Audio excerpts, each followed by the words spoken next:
President Magufuli, Africa's hero and the best African leader of the 21st century. A man who rules well is worthy of double honor. Dr. John Magufuli was that man.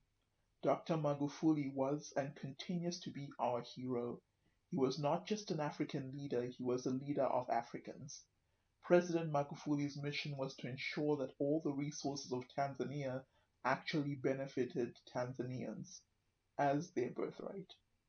The barometer by which we measure the effectiveness of a leader is by their ability to deliver wealth, power, and influence to their people. So, to answer the question, are you better now than when that leader came to power? And when it comes to President Magufuli, that is true. Under Magufuli's illustrious economic leadership, the Tanzanian gross domestic product grew at an enormous 7%, a reflection of strong leadership. Magufuli's vision focused on the development of mining and telecoms, and the biggest drivers of economic activity in Tanzania, which created wealth. Mining and telecoms account for 4% of Tanzania's GDP. To create wealth for Africans, Magufuli mandated that companies that operate in Tanzania also list on the Tanzanian Stock Exchange. This bold action allowed Tanzanians to share in the profits. Since profits were made and spent in Tanzania, it grew the economy rapidly. During the tenure of Dr. John Magufuli, Tanzania moved to middle income status. Now that is what you call leadership. Spearheading sovereign wealth for Tanzanians, President Magufuli was uncompromising in putting Tanzanian interests at the forefront of everything that he did. A strong economy means a strong nation, and Magufuli delivered 10 out of 10. He is the only leader on the African continent who transformed his nation from a third world to second world status in the past few years.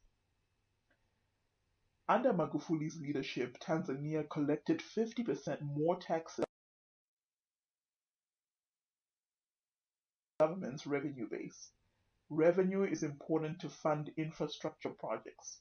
Several foreign companies had been busted by customs officials trying to expropriate minerals and not pay the adequate taxes. Tax evasion alone was costing Tanzania billions of dollars before Magufuli intervened. And even after he became president, he worked to improve the country's tax system so that Tanzania would reduce its dependency on foreign aid and debt, which often robs Africans of their autonomy in their decision making. He informed all the foreign investors that doing business in Tanzania would be reevaluated and ensured that the terms of contracts were fair for the Tanzanian people. China, for example, mandates that all businesses have 51% Chinese ownership, and this has helped to create new wealth for the Chinese, lifting almost 750 Chinese people out of poverty. Magufuli raised mining royalties from 4 to 6% to defend Tanzanian interests. In 2017, President Magufuli secured the perimeter wall around 24 kilometers around the Merelani mining site in Manyara.